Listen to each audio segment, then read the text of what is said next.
Did you know that 95% of brain activity is subconscious? Think about that. 95% of your thought process, your emotional drives, and your decision-making are beyond your reach.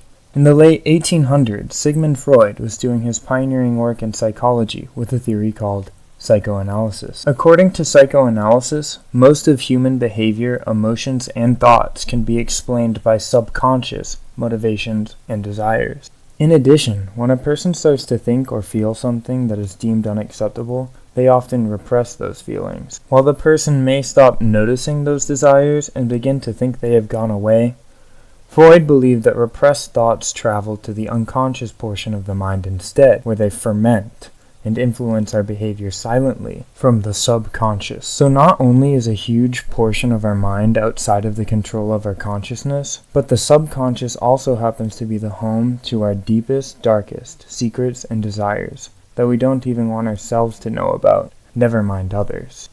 This is why Freud is known for talking about sex so much. Sexual desire, since it is very culturally and religiously taboo, was often repressed in Freud's time, and he believed that these repressed sexual desires were influencing people's behavior from the subconscious. In psychoanalysis, it is the therapist's job to bring patients' subconscious desires to light so they can be dealt with in a healthy way. Carl Jung expanded on the idea of the unconscious by separating it into two connected parts: the personal unconscious and the collective unconscious. The personal unconscious houses impulses and processes that are too primitive in nature to reach the conscious mind, as well as suppressed thoughts and feelings that the individual would rather not consciously deal with. Just as its name suggests, this portion of the unconscious is centered around ideas that are specific to each person. In addition to the personal unconscious, however, Jung controversially believed that there also exists a collective unconscious. The collective unconscious is a layer deeper than the personal unconscious and is shared in common by all of humanity. The collective unconscious is supposed to contain a set of symbolic frameworks known as archetypes, which people do not normally have conscious access to, and which silently manipulate our interpretation of the world.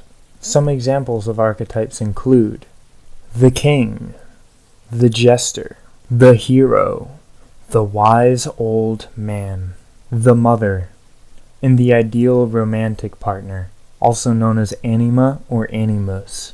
You can already see how these are present in all kinds of myths and stories, and how our expectations of ourselves and others are shaped by them. But it goes beyond stories we see in media. Why is it that humans on every continent and at every point in history tend to organize symbolic religious beliefs, most often involving gods or spirits? Why is it that so many humans engage in rituals such as sacrifices, prayer, or religious ceremonies? Carl Jung would argue that these activities and ideas are found cross-culturally because we have genetically inherited the basic mythological concepts of religious symbolism, belief, and ritual through his archetypes. This was Carl Jung's explanation for the origin of religion, based on psychoanalysis into the idea of collective unconscious archetypes. Biologist Richard Dawkins, however, put forward his own revolutionary perspective on the origin of religion.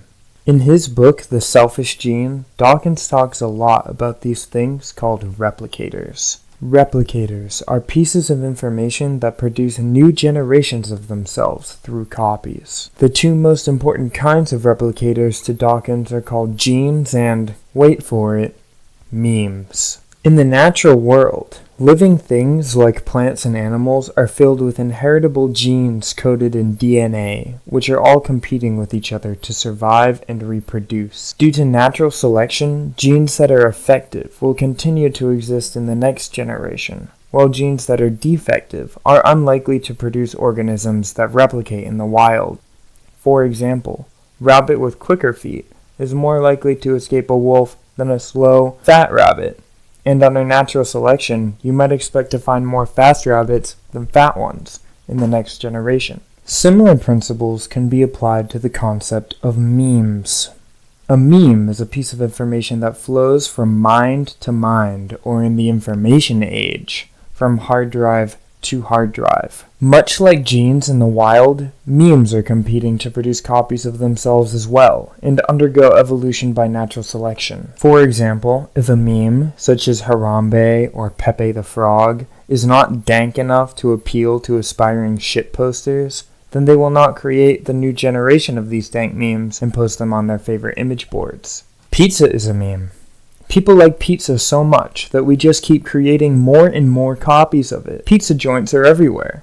The idea of pizza exists in the mind of very many people, but another food that is not quite as appealing, such as Soylent, will not see itself replicating quite as effectively. This is natural selection of memes. Richard Dawkins thought that religions are essentially massive meme packets that function kind of like a genome. He would compare the Bible to a strand of DNA in that it is a highly effective replicator that makes use of its surroundings to build an organism. Except instead of building a cell to protect a strand of DNA, the Bible builds religious empires full of devout believers to protect it. Dawkins thought that religious memes are essentially parasitic, infesting the minds of followers with their allure of afterlife, divine purpose, and an imaginary God who loves them. On the surface, hypotheses of mimetic evolution and collective unconscious for the origin of religion seem incompatible. But what needs to be considered about memes is that they are dependent on humans, who have their own self-interest beyond simply being hard drives for the storage of ideas. In order for an idea to spread, it needs to be accepted by human minds, which have evolved to discriminate based on the helpfulness of ideas. When presented with a new idea, a human will either use their rational, conscious thinking to determine what the idea is worth keeping for its truth or helpfulness, or they will otherwise accept it because it resonates with their instinctual, unconscious mind. If a meme fails to penetrate either of these barriers, it will not survive, just as genes that cannot produce bodies that successfully reproduce will not survive. In this way, Dawkins' meme concept is perfectly compatible with Jung's concept of the collective unconscious. The collective unconscious represents a deep, instinctual psychology shared by all humans, and it is highly likely that the existence of memes in the environment of social and intelligent apes actually promoted its evolution. The most prominent memes on Earth, which completely permeate civilization, come in the form of language.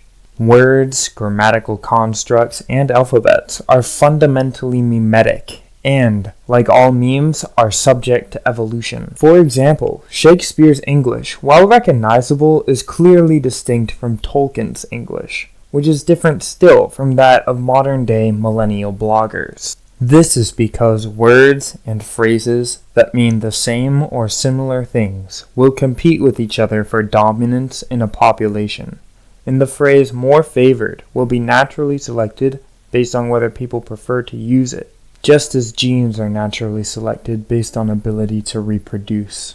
Language, just like all memes, represents a set of self-interested replicators. The main goal, no matter what cost, is to produce mimetic copies. However, despite this selfishness, it would be incredibly foolish to consider language to be a parasite on humanity. Without language, civilization would completely fall apart, and cooperation between humans might become impossible. Therefore, linguistic memes must be considered to engage in symbiosis with human genes, as they are each dependent on each other's presence for mutual success in nature. In fact, humans have been dependent on language for so long that we have actually developed a strong genetic predisposition towards acquiring it as toddlers. This is because language is an extremely powerful cooperation tool, and early humans who were able to speak and cooperate effectively were far more likely to succeed in spreading their genes to the next generation than those with less linguistic dexterity. As a result, there is now a deep language-shaped archetypal imprint in the collective unconscious in the human species, which allows us to pick up on complicated linguistic patterns with tremendous ease, even at ages when we can barely walk. The relationship between language and humanity is so fundamental that, in the constant presence of linguistic memes, our ancestors transformed their words into a heritable element of human psychology. Religion is analogous to language in this way. Much like language, religious ideas are mimetic, desiring only to produce copies of themselves no matter what the cost, and to remain dependent on human hosts for their existence and propagation. For this reason, Dawkins refers to religion as a parasitic mean complex, where the religion sacrifices the interests of its hosts to further its own replication. One example from Dawkins' view could be religious celibacy, where the religious meme demands the complete attention of the host's mind, allowing the host to maximize their productivity as a meme spreader. However, much like language, religious ideas and rituals can be found everywhere on Earth where there are humans, suggesting that religious memes could even predate the global hominid migration from Africa. At the very least, the earliest evidence of religious burial ritual and spiritual symbolism come from up to 100,000 years into prehistory. Religious ideas have clearly existed for long enough to develop a strong symbiotic relationship with humanity analogous to that associated with language. Just as language reinforces successful human cooperation by allowing effective communication, religious belief does so by promoting strong tribal cohesion and establishing a common purpose. As stated earlier, humans who cooperate effectively have historically been more likely to spread their genes to the next generation than their competitors. Mimetic religious rituals could have enhanced tribal cooperation by producing strong group bonding and ecstasy. It is likely that belief in gods would have produced a similar effect by unifying the tribe with divine purpose. In a social species, genes for religious behavior would have spread like wildfire, and concurrent with this would be the development of a shared symbolic psyche. Any individual with genes to reject religious memes would be less likely to survive in a tribe than those with genes to accept them, and therefore the presence of a religious psyche would be evolutionarily favored. As a result, humanity developed a symbolic, religious, and ritualistic element to its collective unconscious that even makes waves today, as can be seen in the reverence towards certain symbols such as national and political icons, the universal presence of such rituals as weddings and funerals, or the complete psychological engagement with symbolic pseudo-religious fantasy narratives, such as those found in Lord of the Rings, Harry Potter, or superhero comic books. Due to historical symbiosis between humanity and religion, we have genetically inherited a collective unconscious tendency to believe in gods or spirits, and any atheism is a conscious rebellion against that tendency. Some research even suggests that a specific gene called VMAT2 contributes to this tendency. Note that this does not suggest the genetic tendency towards any one religion, but rather towards spirituality and ritual in general. Just as a Chinese infant can be born in France and have French as their first language, so can a child from a typically Christian heritage be born in an Islamic country and develop belief as a Muslim. This is because the nature of humanity's collective unconscious is not to inherit any detailed ideas with cultural baggage, but to contain archetypal molds into which linguistic or religious concepts can fit for cultural integration. Evolutionary biologists and psychologists often conjecture that religion would need a phenomenon of group selection in order to symbiotically evolve with humanity.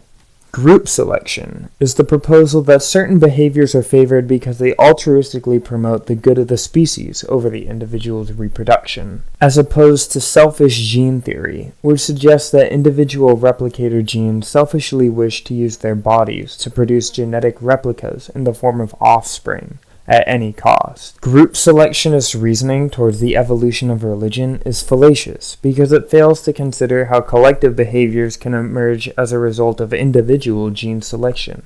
The genetic predisposition towards religious belief and ritualism evolved not because it enhanced the good of the species, but because it enhanced the chances of each individual with this predisposition to reproduce successfully. Therefore, selfish gene theory and the collective unconscious hypothesis are perfectly compatible. Since the symbolic and religious element of the human psyche evolved according to individual selection of selfish genes, it is interesting to consider how certain elements or variations of the collective unconscious across all members of the species could work in favor of the individual at the expense of the collective. For example, certain individualist philosophies, traditions, and symbolic narratives can exploit the religious psyche in favor of selfish interests. This can be seen in many anti-collectivist, pseudo-religious philosophies such as Nietzsche's Übermensch, Ayn Rand's Objectivism, or Anton LaVey's Satanism. Furthermore, any individual can adopt the philosophical, theological, or symbolical elements from any culture, religion, or ideology to create their own framework that suits themselves rather than their tribe. And they should. Religion co-evolved with humanity to produce a mutually beneficial relationship between the two. However, we should be wary of the naturalistic fallacy.